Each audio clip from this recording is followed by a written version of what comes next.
Hello, and welcome to another episode of the Weed and Wrestling Podcast with our live stream tonight.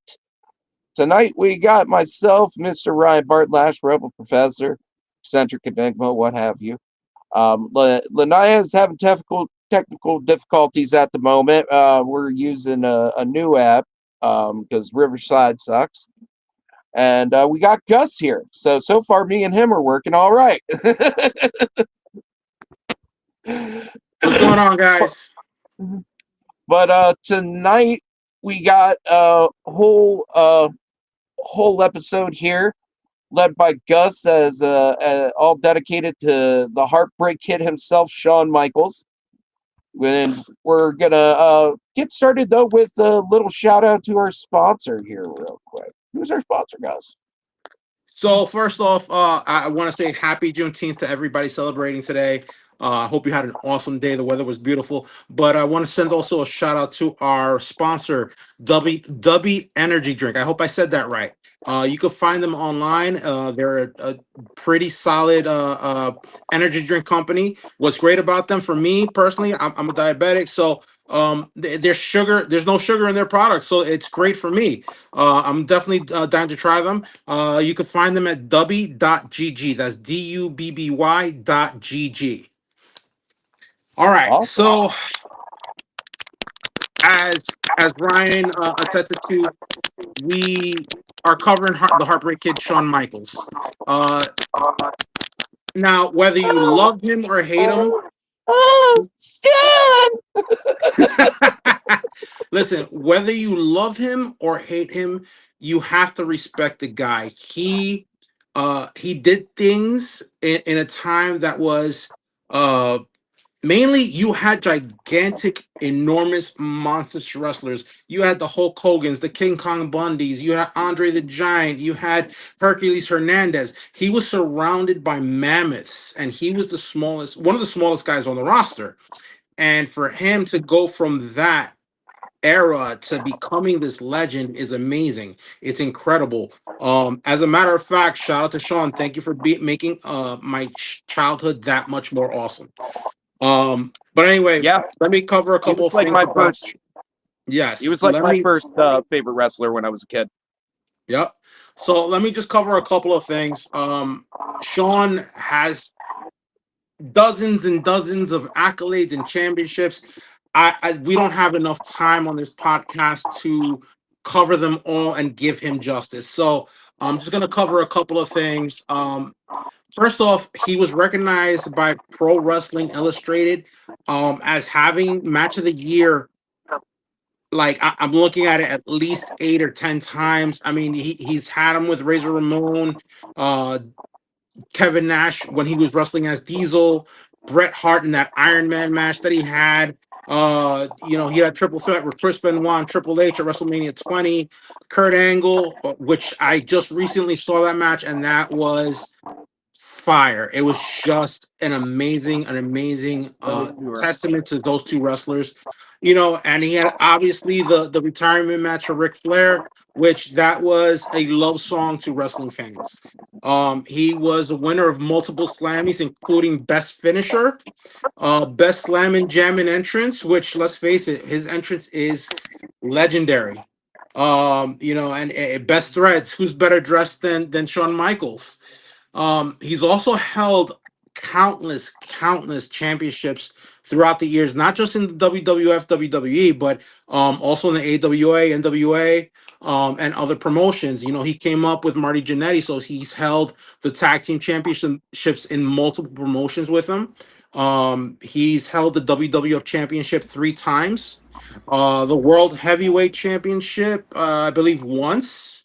The Intercontinental Championship he's held 3 times. He's had multiple World Tag Team Championships with Kevin Nash, Stone Cold, John Cena and Triple H. So he has an amazing resume. I mean, even here, he's won two Royal Rumbles back to back. One of the few guys to ever do that, if at all anybody else. So yep. this man has an an endless amount of accolades. Like I said, we don't have enough time to cover everything. In total, including tag team championships, world, intercon, all that, he's had, if I'm doing the math correctly, 24 title reigns. So let's face it, whether you like him or you hate him, this man is a legend. I So love. there are a couple honorable mentions that I want to get through because there's just not enough time to go through. Again, so many accolades, so many moments, so many matches that he's had. I mean, like I said, this man has had match of the year like 8 or 10 times. I mean, it's hard enough. You have so many like wrestlers in the independent scene and in big promotions, like at the time WCW, WWF.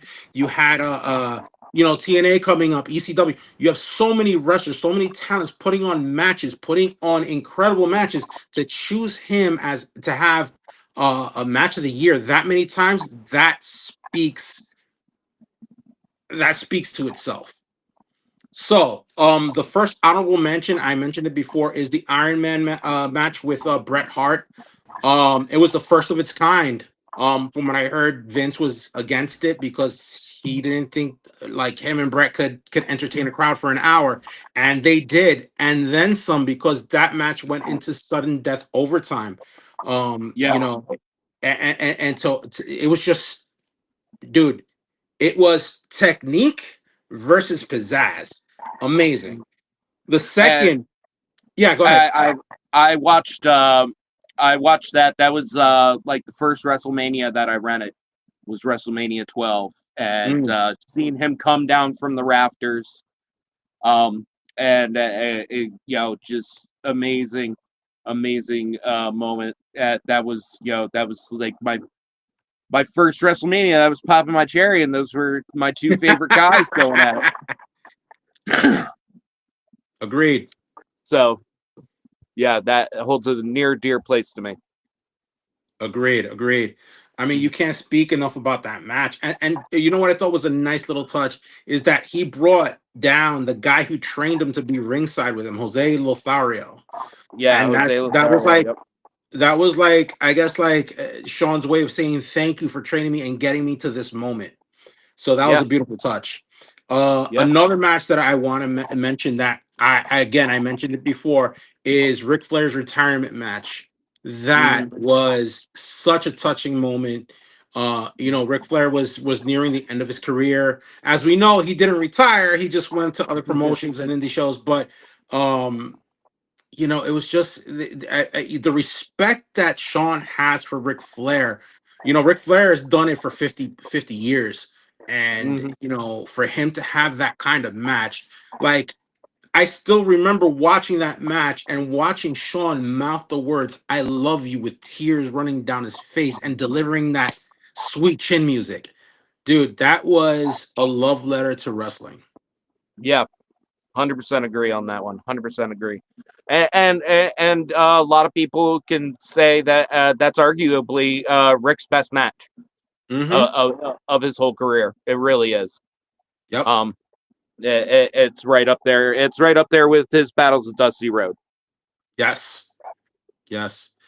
Um, Next up, is WrestleMania 19, Shawn Michaels versus Chris Jericho. Hey, what's up, Will? Yeah, that was Hey, me talking. Y'all Willie. didn't hear me? Welcome to the party, brother. Welcome to the party. We just covered a Yeah. couple of things about Flair, about Shawn Michaels.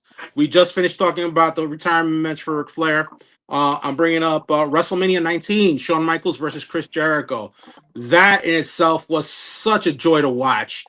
I mean, the two guys, coming from different schools, but you can see, and I didn't notice it until Jerry Lawler said it looked like Shawn Michaels was fighting himself. You know, Yeah, it was, they have very similar styles, yet different from different schools. yeah. And Chris Jericho, I mean, like, he emulated a bit of Shawn Michaels in the way he wrestles, and that was just, it was like watching like watching an MCU event. You know Yep, what I mean? absolutely. Oh, it looks like Laniya got in. Hey, what's up? Hopefully, we can hear and see you, and you can hear and see us. Well, I see her moving. Yeah, but yeah, Jericho's one of those. He's one of those guys that not so much now in his later part of his career, but especially back in the day, you could put him up against anybody and he's going to get a really good match. Yeah, But um, but yeah, Shawn is the same exact way. yeah, That's a match that I would like to watch back just to see who was really leading the match, and if it was even like really anybody leading anyone, if it was just the two of them being like, "Here's what we're gonna do, and we're gonna fucking do it," you know? yeah. I mean, dude, that match was magic. It was like watching a ballroom dance, bro. It was just beauty in it. You know, I know I may sound corny by saying that, but it was just magic. Yeah, yeah, Uh, Up next, I want to mention SummerSlam 2002, where he faced his best friend Triple H in an unsanctioned match. yeah, Um, Dude, again, another magical moment. It was let's face it, it was a hardcore match. That's what it was. yeah, And to see them both go at it and deliver such a beautiful match. And the crazy thing is, this was after a time period that I think Shawn didn't speak to H. They had a little bit of actual real life beef, and you know, Shawn Michaels, I think at that point may have he found God and he gave his life to God, and he said, you know, he called up Triple H. He's like, listen, I'm sorry. They hashed things out, and he said, hey, do you want to work a match with me? And H was down, and the rest is history. mhm, yeah, yeah. Yeah, which I can that's I can imagine that those two at some point having to come to a head with each other just because they're two guys with big egos. Mm, Um, and even though their egos complemented each other, sometimes you make too much room. Yeah, you don't make enough room. I mean, yeah, that's true. But again, amazing match, amazing all the way through. Um, Another incredible match, which I knew it was going to be a banger from the start. Because how could you not have an incredible wrestling match with Shawn Michaels facing our American Patriot Kurt Angle? yeah, Bro, that was science. That was them two going into a lab and bringing out the best in each other. You had the best technical wrestler, an Olympic gold medalist facing the Heartbreak Kid, the showstopper. And they hmm listen, I could not believe, like, I was watching that match like literally 2 days ago, and I was at the edge of my seat. I knew the outcome, but I still was at the edge of my seat watching this. yeah, yeah. Because if you know how to work a match well, even if you know the outcome of it, that leans back to some of the problems right now in WWE. Um, Hmm. we know John Cena's going to win, but we also know he's not going to put on a really good match. Mm. He's just not. Whereas, I mean, I can't recall ever seeing Hulk Hogan in a bad match, and his arguably worst match against Hogan. It's arguably also one of his best. Yeah, I will say that because he made it entertaining, even though he was like, you know, F it. He's like, I'm just gonna do things my way. He gave us. I actually was just watching an interview about that. He gave us 97, 98, Sean, and he was over exaggerating some of these cells. And Hogan was, from what I understand, Hogan was frustrated. Yeah, because that's the difference. And so they both knew how to play backstage politics well. And that's one edge that Hogan could beat him in. Yeah, Is like, oh, well, I know that I can get Vince to give me the win. and, Yep. and he would and just to put it up there, and then Shawn's just like, okay, I'm going to make you look like a fucking idiot. I'm going to if you're gonna win, guess what I know how to do? Guess what I hmm know how to do that you don't know how to do? I know how to hmm wrestle. I know how to hmm really wrestle too. So Yep. I'm gonna beat you on that end. You may beat me in the backstage politics, but you will never beat me in the ring. Yep. You One might get the hundred pin, but you did not percent. win. Nobody remembers that match for Hogan giving a good One performance. hundred percent. Nope. I don't think in our adult days that we look at that match and we're like, yeah, Hogan could wrestle. At least, listen, I will say this about Hogan, and I'm not defending him, but if you look at some of his Japanese stuff, he actually wrestles Oh better in yeah. Japan than he does here. Oh yeah. Oh yeah. Yeah, and that's the thing is he learned from Japanese guys in the first place. It's just that he changed up all of his stuff when he got into WWE and Vince wanted him to do what he wanted to do and they were able to take the TV spectacle and be able to make him the spectacle, Yeah, and that's what he is. He's a spectacle wrestler. You yeah, know, it's not because he has good moves. He has the lamest fucking finisher. It's the lamest goddamn finisher. yep. Like I remember the first time with when I went to play a WWE 2K game, and it had been, I mean, good 10 years or so since I had like even watched any wrestling. And I played Hogan and I was forgetting what his finisher was. And then I like looked at the menu and I'm like, leg drop. That's right, he just does a late ass leg drop. Just you saying it, bro, just sounds really like really. Yeah. um. So yeah, the leg drop versus the super kick. You know, Yeah, exactly. which move is done on damn near every match since he did it. You know, Yep. damn near every match. Nowadays somebody's Yeah. doing a super kick. Yep. Now to move on, one of the biggest moments, and I think what made this extra special is all the hype that went into this was WrestleMania 14 when Shawn Michaels faced Stone Cold with Special Enforcer Iron Mike Tyson.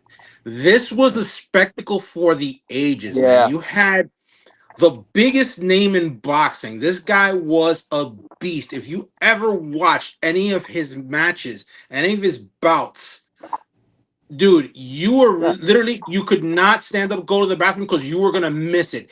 It was literally guaranteed one round knockout. Yeah. Legendary status, legend in the making. Um, so shout out to Tyson because he was just an amazing athlete.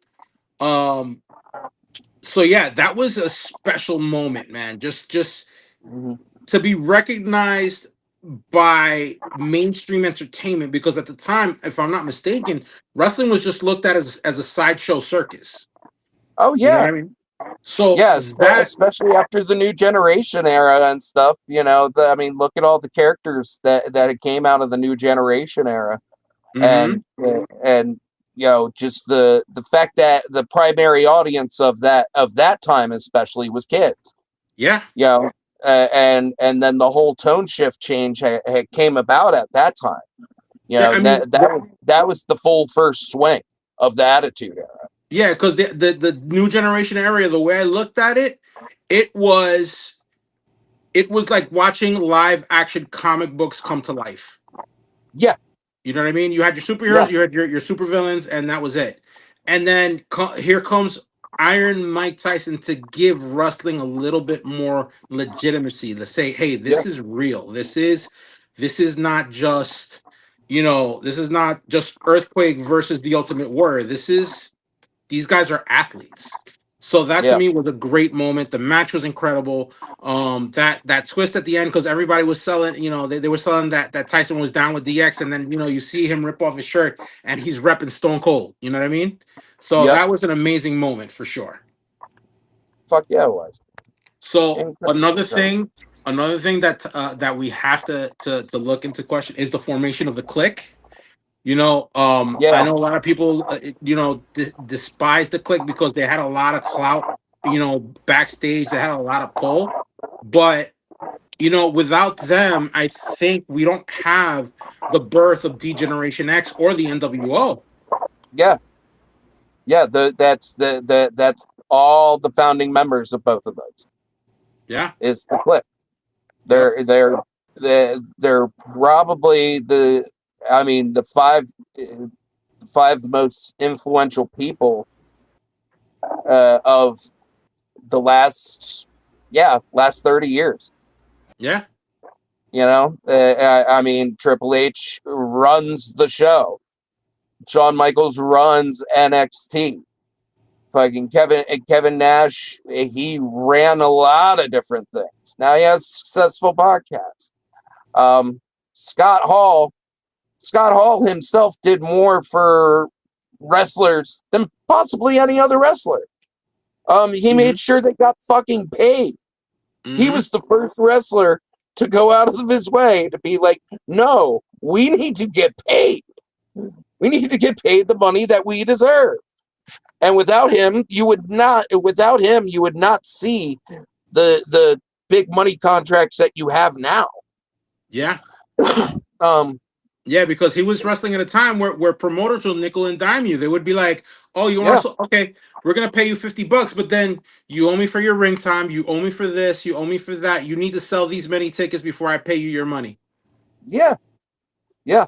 Doing all kinds of stuff, and then you have Sean Waltman, um, one of the greatest lightweights of all time. I won't even call him a full cruiserweight, like it just because he was the light heavyweight champion at one point.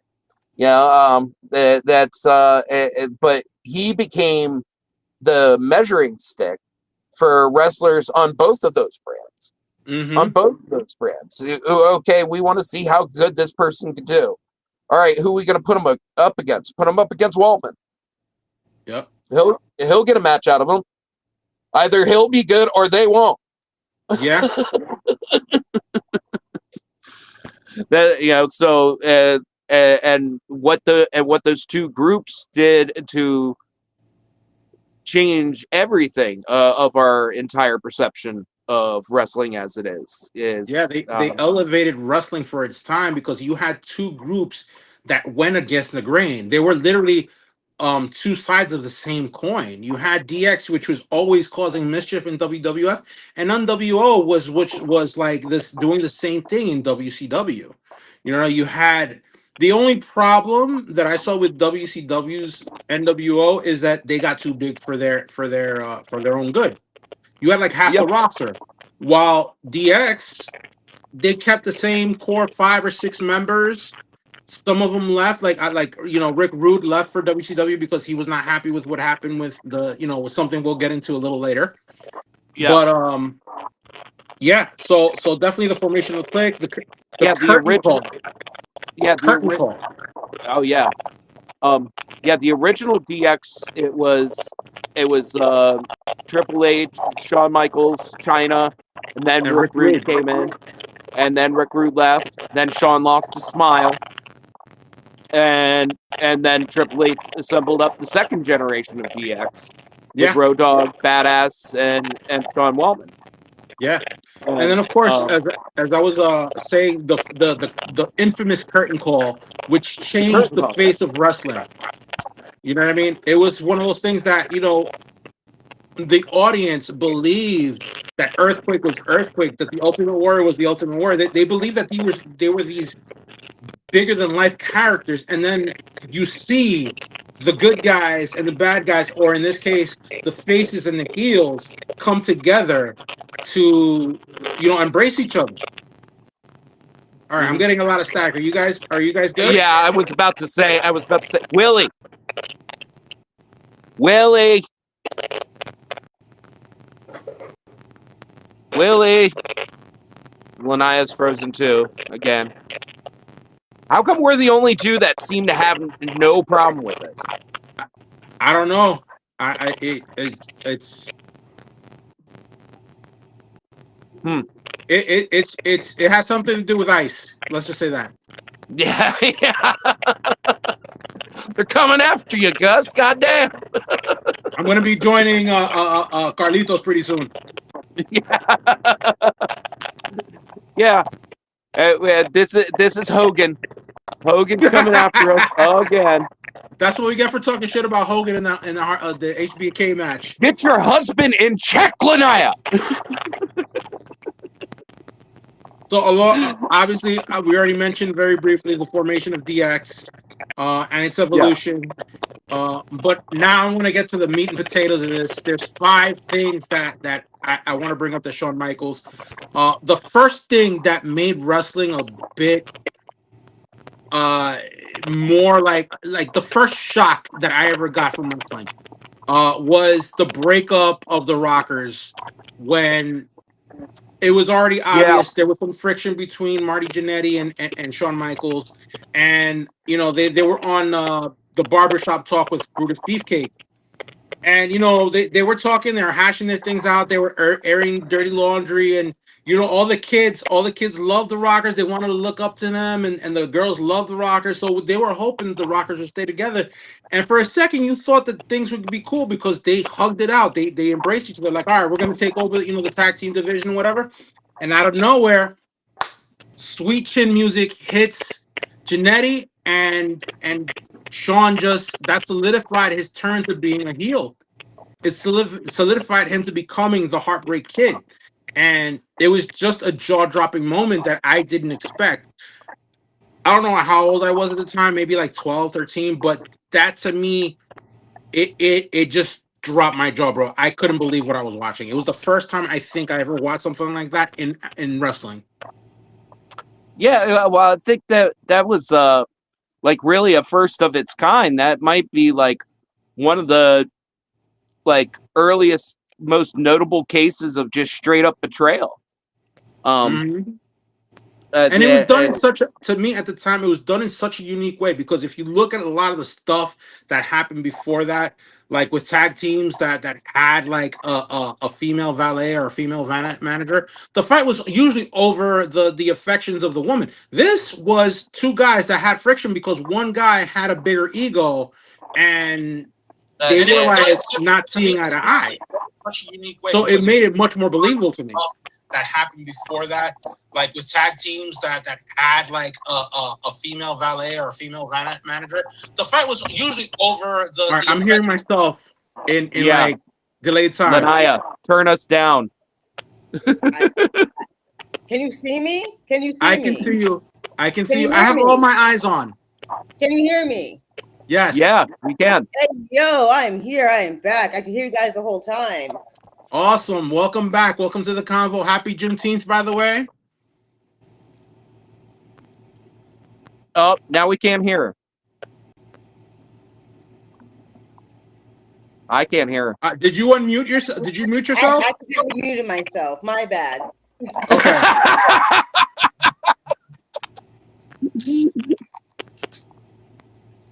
All right, so welcome to the convo. Welcome to what we're talking about right now. Let me just bring you up to speed. We're talking about the moment where the Rockers broke up. Yep, the Sweet Chin Music, and he hit Jannetty. I listened to everything. I was right there with you. You just couldn't see me. Awesome. All right, John Cena. No. Just no. That's Mrs. Hogan. You respect her by her name. I was like messaging you guys, like, really? What? Really? We're not doing that. That is Mrs. Terry Bollea, okay? What's going on with Willie? Because I had to restart my entire computer like twice to get on here. So he might be having the same issue since he's just coming up with static, like he's caught in the Matrix. Yeah, Willie has been running static. He hopped on, said hello, and then turned off his camera.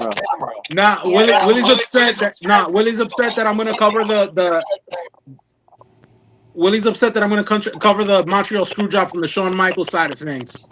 Well, Yeah. he should probably turn off his computer or whatever he's using and turn it back on. It probably worked because that's what happened to me. But it took 4 times. Still better than the last thing we used. Anyway, Message him. I'm scared. So yeah, I'm man. scared. So that was definitely a moment, bro. Don't touch That was anything. Never mind. I'll mess with it. I'm not. so yeah. So yeah, that was definitely a moment that changed wrestling. I feel as brief as it was, in comparison to some other events that happened in the history of wrestling, that was definitely among the first that really changed the face of wrestling for what it is now. And can I add on that whole thing was also like a shift in the older like type of the golden age, moving into more into the attitude era. Like the things started to get more shocking after that. You know, things started building up better after that. So that's one of the best examples or themes for this 4-part series. Yeah, absolutely, absolutely. And the thing is, I didn't know until recently because I didn't really think about it until I was doing the research. But Marty Jannetty goes on to say that he discussed it with Shawn. He discussed it with Vince, and this was a play. This was not an actual thing that they didn't have animosity towards each other. It was just that they wanted to venture out on their own, and this was the best way they could do it. I mean, Janetti definitely needs to be on his own because he's a finesse, and you know, he would just held Shawn back. So whether they're both agree or not, it needs to happen, in my opinion. Okay, so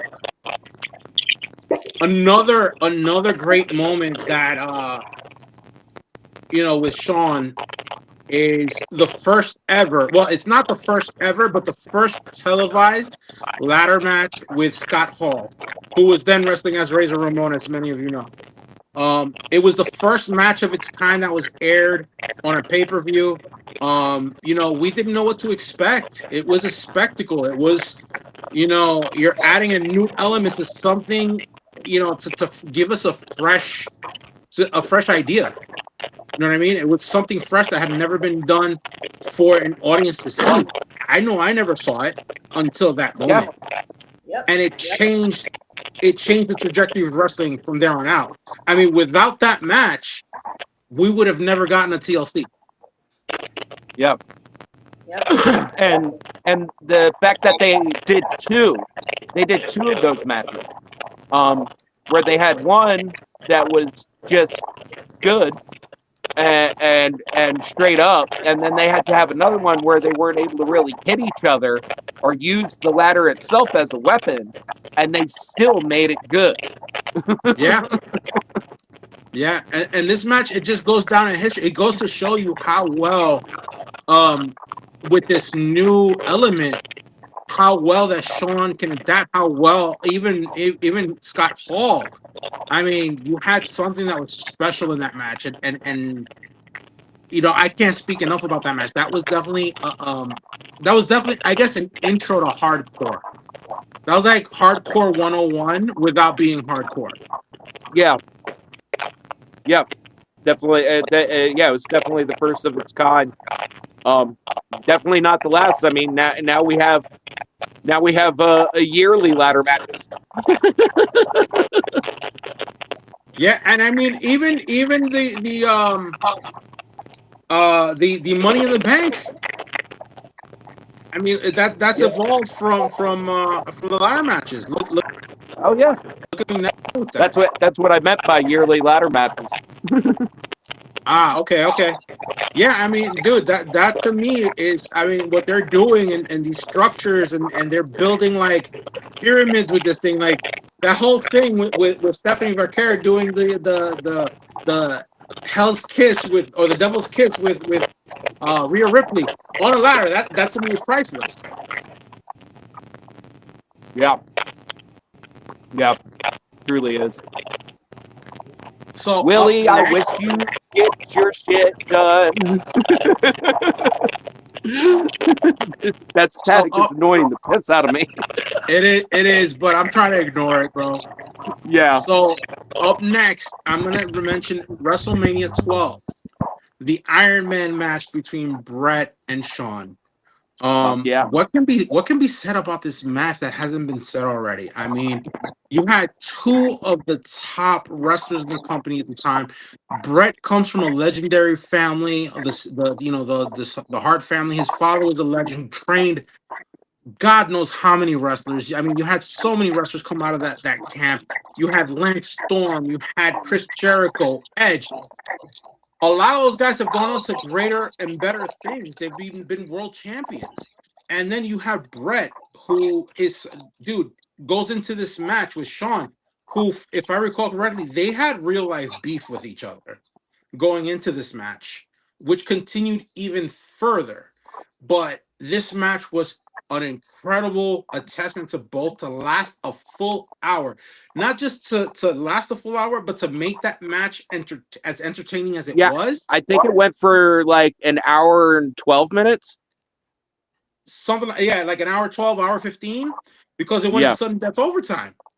Yeah. Like, even Vince was like, I don't know if you guys can carry a match that long. Like, he didn't want to Yeah. do it, but they did it, and it was just, dude, a spectacular moment where you saw the excellence of execution and the showstopper come head to head. It's a match that you can put on for anybody trying to especially if anybody's trying to aspire to wrestle. It's an hour long textbook. Yes. It's an hour long textbook. Just And what, everything they did was just textbook on point. and I think what Like, makes it even extra special is that there aren't too many guys that can actually carry a match for an hour. yeah. Yeah, and both of them did. Like, neither one was leading in that, neither one of them were leading in that match. They worked out that match to a fucking T and just pulled it off. Yep, it was a great match. Very iconic. So up next, Did you say something, Luna? I said it was a great match. It was very iconic. Oh. So up next, Yeah. again with Bret Hart. This one we spoke about on Tuesday. The infamous Montreal Screwjob at Survivor Series '97. I wish Will was able to get on here because I know Will had a lot to say with his version, the Bret Hart side of things. This was something that it changed the face of wrestling. It changed, dude. This was something that echoed outside of wrestling. Even if you weren't a wrestling fan, you heard about it. It was one of those things that I like at the time. I didn't understand it. I couldn't get around it. It was a jaw-dropping moment. It's like, how do you screw Brett out of the title? Like, what's going on? Well, that had also never happened before. Yes. Like, there had never been an obvious fake finish. Yes. Because you see him put him up in that sharpshooter, and Earl Hebner calls it quick. He calls it quick, and everybody just had a look of stun on their face. Also, the crowd didn't pop. The crowd didn't pop right then. They didn't pop immediately because everybody was imagining, like, they were going, bell rings, and then just drops.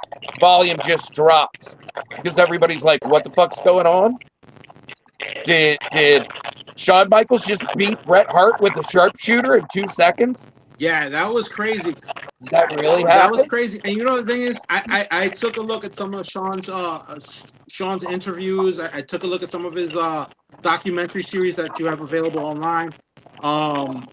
He goes into talking that, listen, at the time, Bret was not really under contract.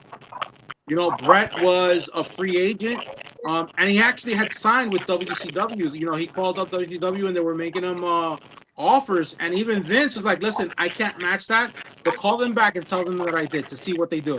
And they offered him more money. So, shout out to Vince for getting his man, a little extra paycheck. I went back and saw that interview. Brett wanted to drop the title to Ken Shamrock. Yes, yes, I do remember that. And that comes again because he didn't like Shawn. He had beef against Shawn. Especially with some of the Yep. stuff that was said in promos, like that whole Sunny Days promo where he's suggesting that Brett is sleeping with Sunny, even though Brett was a married man at the time. Yeah, I'm sure that didn't go over well with Brett. Not at all. I'm about to message call Willie because I'm having a hard time hearing. Yeah, I hear a bunch of static on his end. I'm sorry, Will. And I But the muted other thing everybody about before though. It's not him. It's everybody because I oh muted while you're talking. I muted everyone and it still had it. oh it went silent. All right, so anyway, with Brett and the Montreal Screwjob, I mean, I saw an interview which I posted onto our conversation threads. Um, Bischoff makes a good point where it didn't matter whether or not Brett would have lost the title in Montreal because Brett is still Brett. Brett was still favored in Montreal. And sure, the fans might have booed, because Shawn won it. But if they would have gone and he would have lost it, this Montreal Screwjob would have never happened. And what happened was Vince was actually protecting his investment. He was protecting his company, and that's why he did what he did. At least the way I'm looking at it, the way I'm understanding the information, he was doing it to protect the WWF. That was his baby, and he was not going to have another Medusa incident where she took the title, the women's title, and just let it go in the garbage.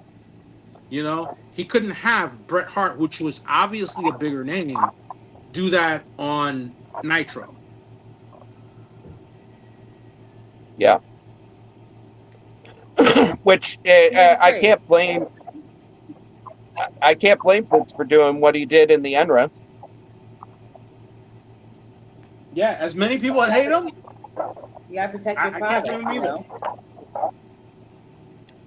I mean, 10-year-old me, yeah, I hated Vince for that. But adult me, I can understand. Well, it just also in the idea that the fact that Vince.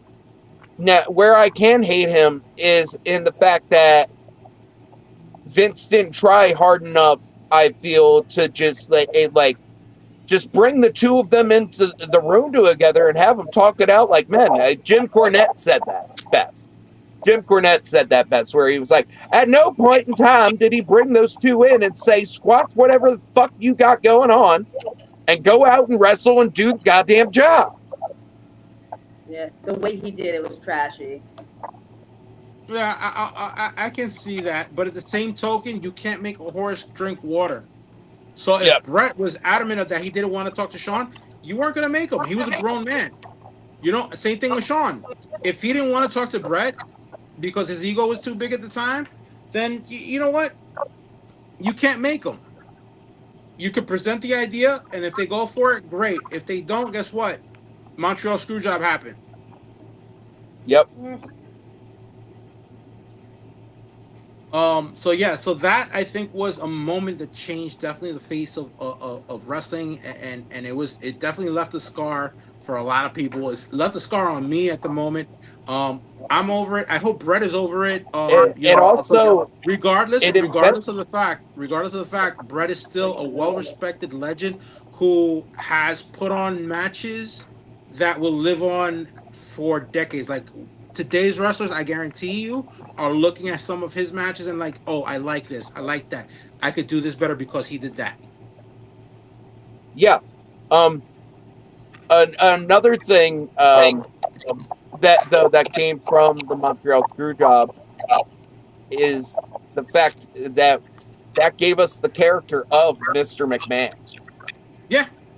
Yeah. That was the start of Mr. McMahon, and that was also one time about a year before then when him and Brett had worked out a screwy finish to where Brett called him out on being the owner. but it was ringside, and it's not like he was holding the mic or anything, but you could hear it from the camera, and they worked that out between them. That was a spot. That was a work spot. Mm-hmm. But this was truly just breaking kayfabe. You would have talked Montreal Screwjob. Fuck you mean? I didn't know about the Montreal Screwjob until later on, much later on in my life. Yeah, this And, was him bringing the curtain down. Yeah, completely taking the curtain down, completely taking it off, and then he backs it up with interviews. Brett screwed Brett. Yeah. And I think the problem with Brett is that he was in his hometown for the Survivor. The people that looked up to him, he felt like he was the unsung hero. You know what I mean? Like you guys hear me? You dropped out for a second. Hello? Yeah, I can hear you. I can hear. I don't know if you guys can hear me. I can hear you. Okay, I see you moving. We can hear you. Can you guys hear me? Yeah. Yeah. I don't hear. Can you hear us? I don't know. You guys may have. I don't know if you're muted or whatnot, but no, we're not muted. Let me see. We're not muted. Can you see us? Nope, I don't see anything here that.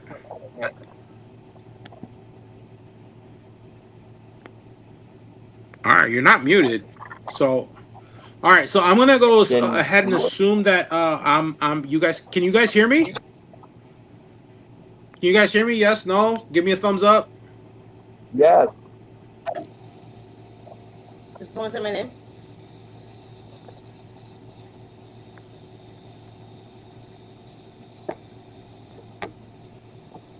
Wow. This is a nice experiment. I don't know. I'm not hearing anything, so I'm just gonna keep on going.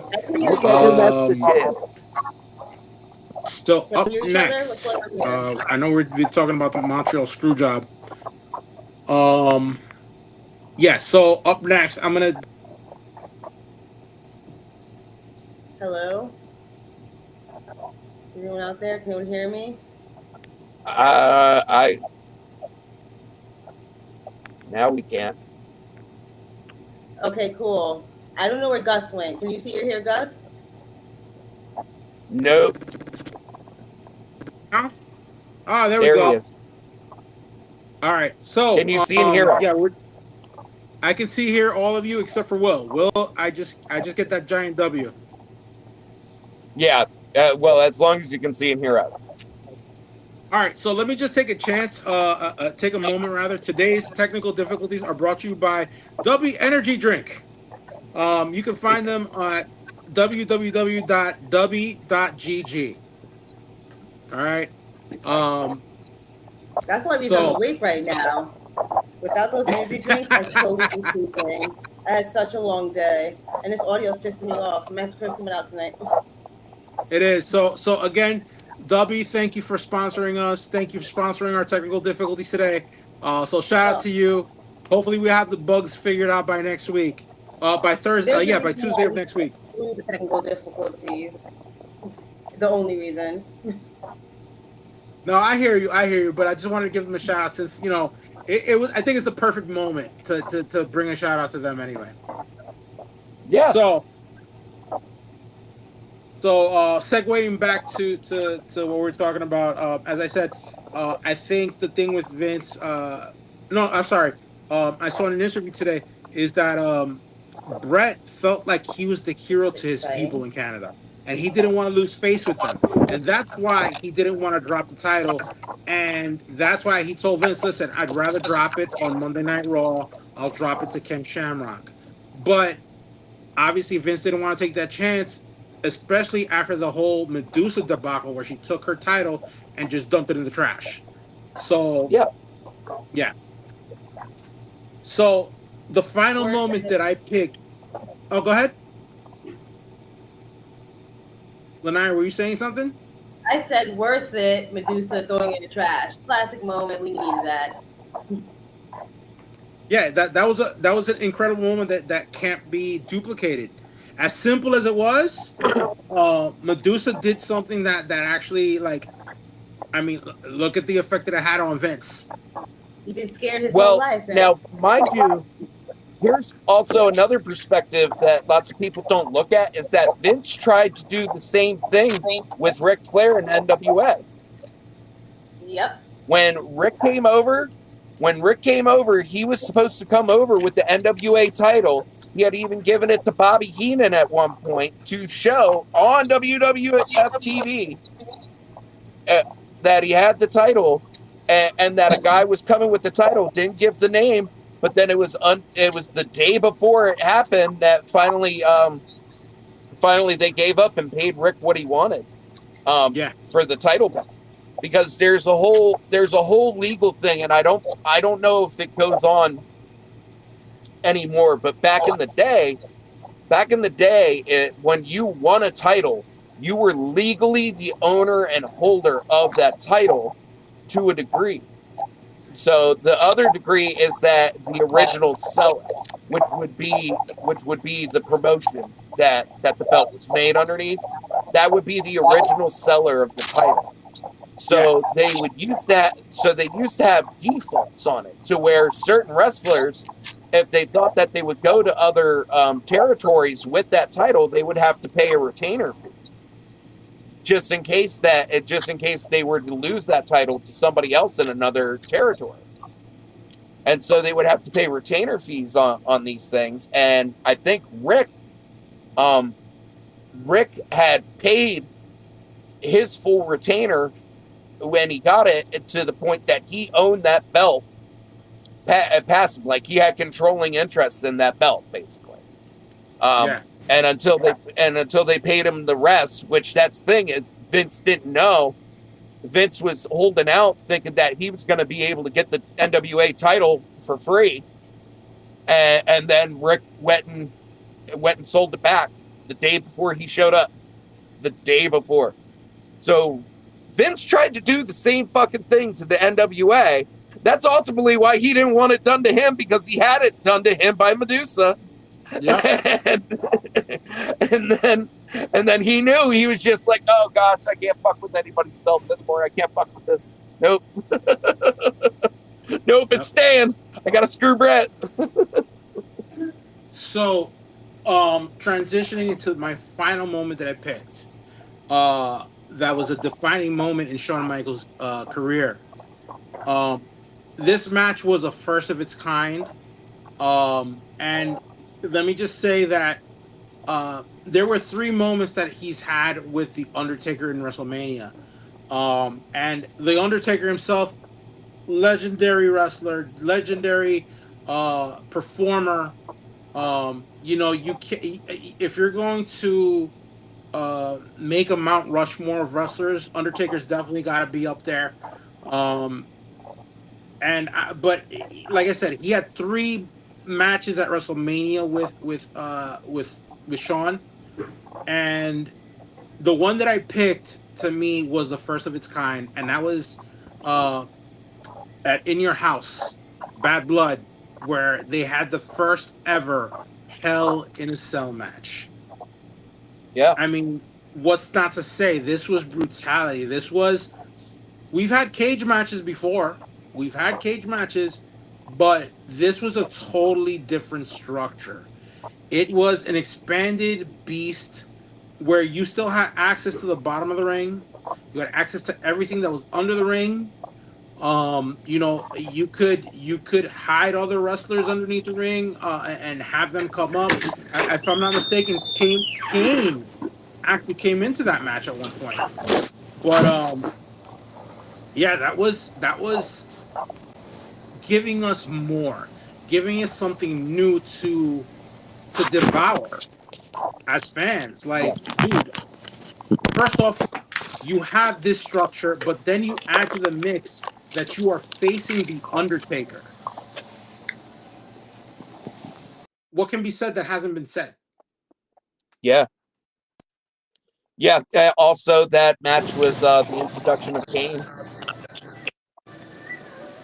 and and and obviously, he goes on to do amazing things in his career, and he even had a couple of good bouts with Shawn himself. Um, and yeah, the Hell in a Cell. I mean, it's first of its kind, and um, it's one of the greatest ones at that too. Mm-hmm. Because now it's more commonplace. Like and now you get a Hell in a Cell about once a year.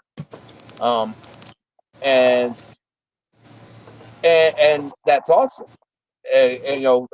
But for that type of match, which I don't know who is 100% the designer on that match. I think I because I think Dusty Rhodes he was over in WCW, so I know it got kind of taken off of the War Games idea, which he came up with. However, I think Hell in a Cell might be a Vince idea. Might have been who?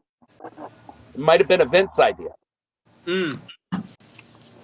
Maybe. I don't know. I don't know who the original creator is, but just given the fact that Dusty Rhodes was over in WCW at the time, and he was kind of the cage match master. Um, I don't think he had a hand in inventing Hell in a Cell. No, but I you know think that what? might have been a straight Vince You idea. know what? Ideas get bumped around. We all know that sometimes, you hear an idea here, you don't use it for like 5 years here, and then hey, it's your original idea. So, ideas get stolen every day. I mean, True. so, but True. like that match, if you look at it, I mean, the brutality behind it, the blood that was shed. We've again, this comes at a time where you had wrestling and other promotions across over in Japan with the death matches and whatnot that we spoke about in a previous episode. Um, this I believe was an evolution of that. Um, you Yeah. know, with American audiences, it was a different thing because I don't think we were ready for um the type of death matches that were being held in Japan. We were just starting to Yeah. get our hardcore matches where people were using everything from barbed wires around baseball bats to freaking shopping carts, and then to have Yeah. you enclose two wrestlers in this demonic, structure. I mean, sure. Like I said, I've seen cage matches. I remember Hogan versus King Kong Bundy, where you just climbed over the cage, and it wasn't just they really didn't do anything. They slammed each other against the fence once in a while, but it wasn't like what the Hell in a Cell was. Yeah. Yeah. And still, the I guess the closest similar match that came about around that time, before it was right before then, and it was a complete shit show, was the triple cage match that Oh WCW God, did. I remember that where they had weapons attached by on the cage itself. Yeah, and there was three levels, and there was different wrestlers on each level, and then the wrestlers just started coming up to other levels. And they like started going through the cage, and some of the cage started to break, and Yeah, up. I remember that.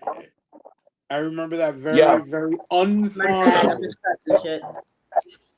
Oh, and then also with that match, Hogan and Savage are in it, and they're supposed to pin somebody, but they start walking out of the cage, and then Randy Savage runs back in and pins somebody real quick. Yeah, that was definitely a shit show. I can't deny it. You're not wrong. Definitely not wrong. Mm-hmm. I mean, but then again, the thing with wrestling, you got to kind of try things out. Some things work, some things don't. Thankfully, things like the Hell in a Cell and the Elimination Chamber, they worked very well, but that other structure that you're talking about, the triple cage, yeah, that was not well thought out. Hell no. That's WCW for you. I think Laniya's trying to come back in. I have no Yeah. idea what I'm doing. I'm just like this now. This is how it is. Okay. I wasn't sure because your window kept on popping in and out. Yeah, Well, I'm I trying mean, to we put my hear camera you. on, but I don't know what I'm doing. So, oh wait, I figured it out. We hear you for sure. We just can't see you. Yeah, you turned off your camera a while ago. Now So it's probably gonna freeze this up. has been the Ryan and Gus show for the most part, but um, Hello. There you hey, go. there you go. There you go. So I don't know if you heard, but we were talking about the in-house Bad Blood with the first ever Hell in a Cell match against the Undertaker.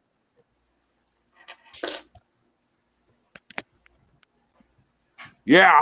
After listening to all of this, it just dawned on me how fucking old we are, and that's all I've been thinking about this whole time. We're old All right, guys. Grandma Laniya. Aren't you older than me? Not as old as your husband. I know I'm older than Gus. Whatever. I'm 38. I'm gonna be 39 in July 16th. Yeah, Less see, than a month. You're older than me. 'Cause Oh, I'm gonna fellow be Cancer. 38 in September. I'm older than both of you. Really? I thought you were younger than me. Yeah, you're Nah, Yeah, I'm gonna you're be how old? 48 next week. Well, fuck it. We're all old, I guess. Sonia's dad is that age. He just turned 48 in January. when you started talking about how you saw the Shawn Michaels Marty Jannetty spot, I was like, I didn't see that. Gus must be older. Yeah, we said that. I was like, wait. I was like, 2, if that. Yeah, dude, that happened in what, like 90, 92, something like that? Yeah, so I was like older. No, yeah, I think that was like that might have been 89 or I thought it was something. 89. I thought it was 89. Either way, Yeah. that was a moment. Listen, that was a moment, as said before, that changed wrestling, because up until then, when you saw two people that were like tag teams feuding, it was usually over a girl. It was usually over their valet. Like, oh, she's mine. No, she's my girl. But here you What had happened two to guys. Willie? Huh? What happened to Willie? Where'd he go? Oh, what happened with Willie? He don't dropped know. out. I don't know. He came in for literally 5 seconds, turned off his camera, and then haven't seen him since. Nah, you know what? I tried. No, what happened with Willie? What happened with Willie was that he got upset because I was talking about the Montreal screw job, and he knows that Shawn Michaels was right about it. Vince was right This is about it. fighting words. Okay, he was upset that he has to admit. He has to admit it to all the Bret Hart fans. He has to admit it that Shawn was Brett right. screwed Brett. Right about Montreal screw job, and he will always be right. Said so. Brett screwed Brett. How about it?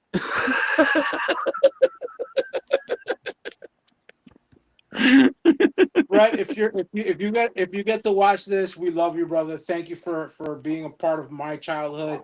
I'm guessing for all of our No, I childhoods. don't think Thank that. you. I would have loved to seen you drop to Ken Shamrock. That would have been amazing. Which, like, And you know what? sometimes, It would have like, been. I think too.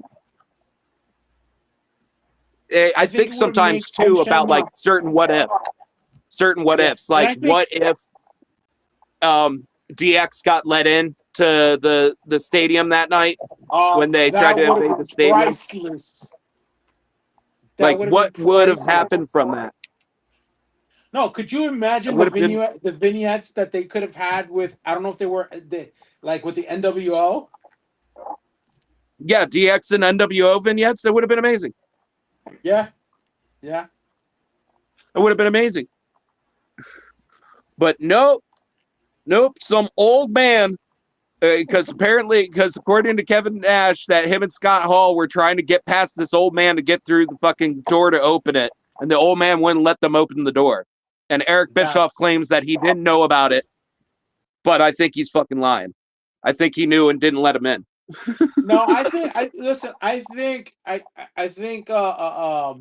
Bischoff definitely knew. There was no doubt about it. But again, he was protecting his brand. He was protecting. He was protecting himself, obviously, because let's face it. What would have happened legally if WWF guys would have shown up on WCW? And vice versa. Yeah. Yeah. I think it would have forced the collaboration. And I think if I was Bischoff and I saw them there, I would have been like, come on in. Come on in. Let's create the biggest moment in wrestling history. Yeah. Yeah. And now that's the way I would have looked at it. Yeah, and now it's more commonplace. And now, years later, it's more commonplace to see people come up from other promotions into other. I mean, look at what they did with Joe Hendry and whatchamacallit? Was Randy? it the Royal Rumble? He came into the Royal Rumble, but then he had a match with Randy at WrestleMania. Yes. He came from a totally different promotion with their championship, and he had a match with Randy. And not for nothing, I think that was one of the funniest moments that you will ever get. Like when he did that stare into the camera and Randy comes out with the RKO, priceless. Yeah. And it was a short match. It did what it and like part of my apprehension, and Laniya had the same thing with it, is that you have Joe Hendry and Randy Orton. They're both really good in the ring. Put on a fucking match. Put on a match that's longer than 4 fucking minutes. But you know what? It did its job. That match was. I didn't expect to, because again, I'm just finding out who Joe Hendry is. I'm looking at some of his older stuff, and he's amazing. He's amazing in the ring. Yeah. But that match did its job. It was entertaining. It was sweet. It was short to the letter, and it was a great match. It was a great spot for the WWE. It was a great spot for Joe Hendry, and Randy. Yeah. Well, they did the same thing. WWF and ECW back in the day, they did crossover stuff too. And at one point it was Paul had even put it out there to have the tag team, the ECW tag team titles be changed hands on Raw at one point, because he wanted to secure them in that much more, and I think Vince gave the no-go on it. But yeah, now, that's kind of the closest that you get, because there's no way AEW would ever try and do some sort of invasion angle or something like that on it. I mean, first of all, Tony would fuck it up somehow, and two, they don't have any stables over at AEW that are liked even. The only stable that they have right now is the Death Riders, and nobody likes them. Nobody likes them. Nobody likes them. Yeah, nobody likes them. So you don't even have the hint of a prospect of that ever happening. But also, just given the two rosters, I really wouldn't want to see him cross over, because most of the people that are over there being used are all former WWE. They're just going back home. Yeah, they would just be going back home. So it would be pointless. So whereas back then, like I said, if I was Eric Bischoff, I would have been like, fuck you, I got Ted Turner money. Let him in, and let's create the biggest moment in wrestling history. But they weren't thinking like that, because that's hindsight we're coming from. They weren't thinking that way back then. Yeah. No, they weren't. Yeah, They were protecting Nash their was. So individual was Scott Hall. brands. You know, they were protecting their individual brands. It was like Transformers and GoBots. You know what I mean? And I'm dating myself by saying that. But it was like I mean, Transformers and GoBots. You didn't see Transformers Leader is still One around. on an episode of Transformers. Robots are old. Yeah. Yeah, yeah. I'm calling myself old, guys. But listen, Yeah, it's getting and into time. I I gotta go remember. into work. I had an awesome Yeah, time talking with you, Ryan. Unfortunately, we've had some yeah. technical difficulties. Lanaya, love that you were, here for the most part in spirit. Someone But got to be a again, tech person. guys, tune in on Tuesday where Ryan will be taking the lead. Correct me. On the Macho Man, Randy Savage. We're gonna Yeah. be covering. We're gonna be covering the Please stop doing Macho that. Man. And again, one more shout out to W Energy Drink for sponsoring us. And again, one last shout out. Happy Juneteenth to all those who are celebrating. I'm gonna go save people one life at a time. Peace, love, and chicken grease. I'll talk to you guys later. Have See you, fun. Gus. All right. See you, Gus. Well, that leaves it to us there. So let's go over the history of Juneteenth. Now, I mean, that's not hard. Slaves didn't know that they were free. As slaves had to go tell them. It took like 2 years to go see them in the Juneteenth. fuck up situation. Yeah, well, But Shawn Michaels is outside a of that, great come professional. Tuesday, folks, we have a special episode. Not only are we talking about Macho Man Randy Savage, but we have the Macho Verse himself. The man behind the page, the Macho Verse man himself will be coming on to our podcast and wanting to talk about Randy Savage too. And bless him for even responding back to us and being so super awesome. I got a lot of not responses, so thank you for responding back. Yes. So thank you so much, Macho Verse. And thank you all for tuning in. Like, share, subscribe. Make sure to what's the name of the brand again? W Energy Drink. It has awesome funky flavors, and I love it. It's the only reason any of us got through this, especially me with technical difficulties. Help, send help. Awesome. Otherwise, tune in on Tuesday. Me and her are gonna try to get ourselves together and get more episodes of our reviews out and stuff like that. So tune in, folks. Stay safe. Love you. Bye. Bye.